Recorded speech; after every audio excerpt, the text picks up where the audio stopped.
Саламатсыздар ма? 3-те 100-ші есебіміз шығарайық.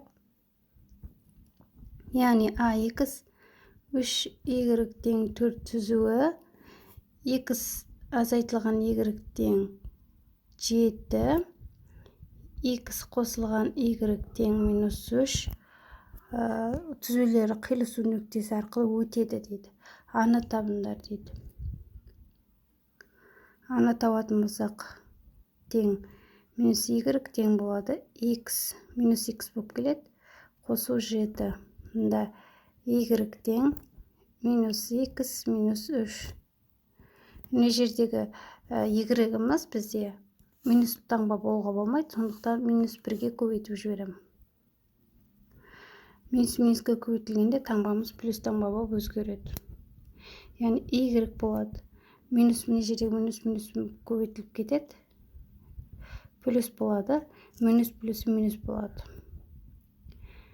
Y тең -x -3. Енді осыдан біз, яғни x пен y тауып керек.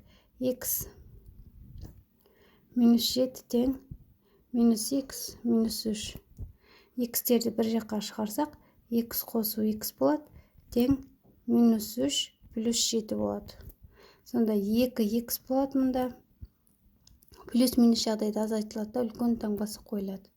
X-імізді екі жақты 2-ге бөлетін болсақ, x-іміз 2 шықты.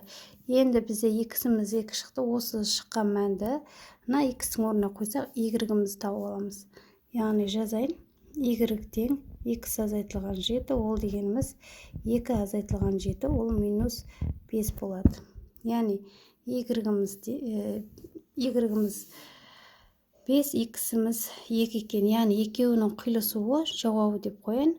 2 және -5. Енді бізге нені табу керек? Енді аны тауып алу керек. Ол үшін мына x пен y-ге орнына сандарды қоятын болсақ, біз аны тауып аламыз. Яғни астына жазайын.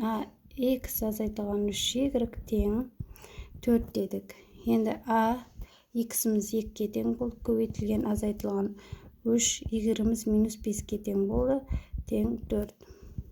2a мына жерде көбейтіледі, минус таңбалдыға минус-минусымыз плюс болады. 3-5-15 болып кетеді. Тең 4. Енді 2a тең 4-тен азайтамыз 15-ті. Сонда 2a болады тең -11 болады. 2-ге бөлетін болса 2a тең болады. -5,5 болады. Яғни a нешеге тең болды мына жерде? a-мыз -5,5-ге тең болды. Осымен есебіміз аяқталды. Сау болыңыздар.